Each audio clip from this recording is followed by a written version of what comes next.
전체 말씀을 나눌 텐데 1절부터 6절까지만 읽으시겠습니다.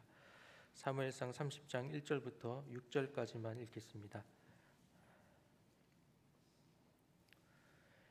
1절 말씀 제가 먼저 읽겠습니다. 다윗과 그의 사람들이 사흘 만에 시글락에 이른 때에 아말렉 사람들이 이미 네겝과 시글락을 침노하였는데 그들이 시글락을 쳐서 불사르고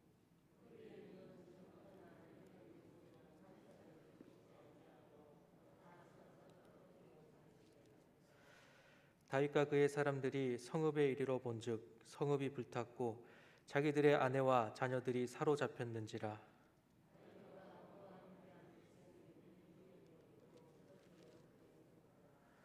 다윗의 두 아내 이스라엘 여인 아히노암과 갈멜 사람 나발의 아내였던 아비가일도 사로잡혔더라.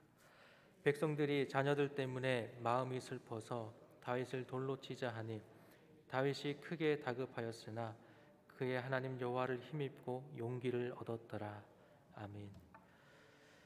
하나님 아버지, 이 시간 우리 예배 자리로 인도하심을 감사드립니다.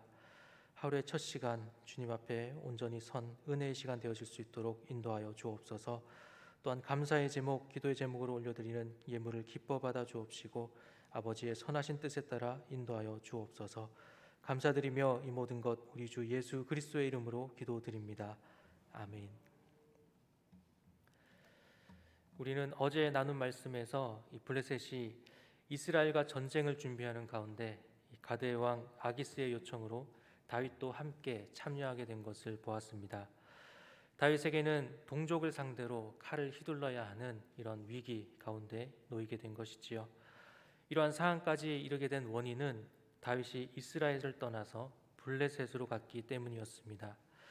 그러나 블레셋이라는 이 잘못된 선택을 했음에도 신실하신 하나님께서는 다윗을 긍휼히 여기시고 블레셋 장구들의 마음을 이용하셔서 아직 아벡에 이르렀을 때에 아직 이스라엘과 블레셋이 대치하기도 전에 다윗이 돌아가도록 인도하셨습니다.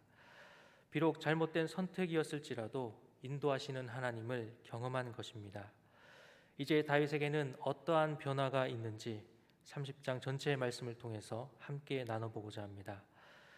본거지인 시글락으로 돌아온 다윗에게는 충격적인 일이 기다리고 있지요. 다윗이 없는 사이 아말렉 족속의 약탈을 받았습니다. 아마 이전에 다윗이 아말렉을 약탈했던 일이 있었기 때문에 이 보복을 위한 의도도 있었을 것입니다. 아말렉의 침략으로 성읍이 불타고 아내와 자녀들이 모두가 사로잡히게 되었습니다. 2절 말씀에 거기에 있는 젊거나 늙은 여인들은 한 사람도 죽이지 아니하고 다 사로잡아 끌고 자기 길을 갔더라라고 말씀해 주고 있습니다. 여기서 젊거나 늙은 여인들은 여자만 잡혀갔다라는 것이 아니라 원문에는 여인들과 그곳에 있는 모든 사람들을 다 사로잡았다라고 말씀해 주고 있습니다. 이러한 비극적인 상황 앞에서 다윗과 부하들은 더 이상 울 수 없을 만큼 울었다고 이야기하고 있지요. 그리고 부하들의 슬픔은 곧 분노로 바뀌게 됩니다. 6절 상반절에 백성들이 자녀들 때문에 마음이 슬퍼서 다윗을 돌로 치자 하니라고 말씀합니다. 이 부하들의 분노는 다윗을 향해 있었습니다. 자신들을 이끌었던 다윗에게 이 모든 책임을 묻고자 하는 것이지요. 이에 다윗은 6절 하반절 말씀에서 크게 다급하였으나 그의 하나님 여호와를 힘입고 용기를 얻었더라라고 말씀해 주고 있습니다. 여기서 다급하다라는 말은 이 원어로는 난처하다, 괴롭다라는 뜻을 가지고 있습니다. 다윗의 입장에서는 10년 가까이 자신을 따랐던 부하들이 자신을 향해서 분노하며 돌을 든 것에 대해서 극심한 괴로움 가운데 있었음을 우리가 볼 수 있는 것이지요. 다윗을 따르는 일은 평탄한 길이 아니었습니다. 생명을 내어놓고 따르는 길이었습니다. 그 시간이 10년 가까이 이어졌다면 다윗과 부하들의 관계는 쉽게 깨어지고 무너질 관계가 될 수가 없었겠지요. 그렇기 때문에 다윗의 괴로운 마음은 더 크게 다가왔을 것입니다. 그러나 다윗은 하나님을 힘입고 용기를 얻었다라고 말씀해 주고 있습니다. 이를 새번역 성경에서는 더 간단하게 번역해 주고 있습니다. 다윗은 자기가 믿는 주 하나님을 더욱 굳게 의지하였다라고 말씀합니다.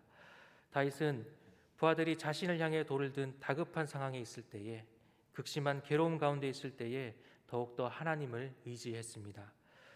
우리 중에 하나님을 온전히 의지해야 한다는 것을 모르는 사람이 누가 있겠습니까? 그렇게 생각하지 않는 사람이 누가 있겠습니까? 그러나 우리는 경험으로 이것이 생각만큼 쉽지 않다라는 것을 잘 알고 있습니다. 하나님을 의지하기도 전에 이미 좌절하고 또 이미 괴로움에 사로잡히게 되는 것이 우리의 모습입니다. 그럼에도 우리가 하나님을 온전히 의지해야 한다는 것은 변함이 없는 진리이지요. 이미 좌절했을지라도, 이미 괴로움에 사로잡혔을지라도 우리는 다시 일어서서 하나님을 의지해야 합니다. 어떻게 그렇게 할 수 있습니까? 지금처럼 말씀으로 듣게 될 때에, 또 개인의 경간 시간 가운데, 또 말씀을 읽고 묵상하는 가운데, 기도의 제목으로 하나님 앞에 자신의 고난을 맡겨드릴 때에 우리는 다시 한번 하나님을 의지하는 시간이 될 수 있음을 기억해야 합니다. 또 이를 통해 다윗과 같이 하나님을 의지할 수 있는 우리가 되기를 소망합니다. 하나님을 의지하는 다윗은 제사장 아비아달에게 에봇을 가져오라고 합니다. 우림과 둠밈을 통하여서 하나님의 뜻을 묻기 위해서였습니다. 하나님께서는 다윗에게 응답하십니다. 8절 말씀에 그를 쫓아가라, 내가 반드시 따라잡고 도로 찾으리라 라고 분명하게 말씀해 주십니다. 내가 반드시 따라잡고 도로 찾으리라 라고 약속해 주십니다. 이 말씀을 통해서 우리는 다시 한번 하나님의 인도하심에 대하여서 생각해 보게 됩니다.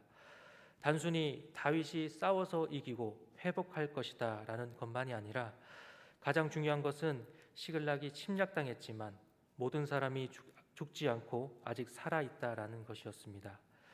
다윗이 아말렉을 약탈할 때에는 모든 사람들을 멸절시켰습니다. 아기스에게는 이스라엘을 약탈하고 왔다고 거짓으로 보고할 것이기 때문에 거짓이 탄로나지 않도록 하기 위해서 모두 죽였지요.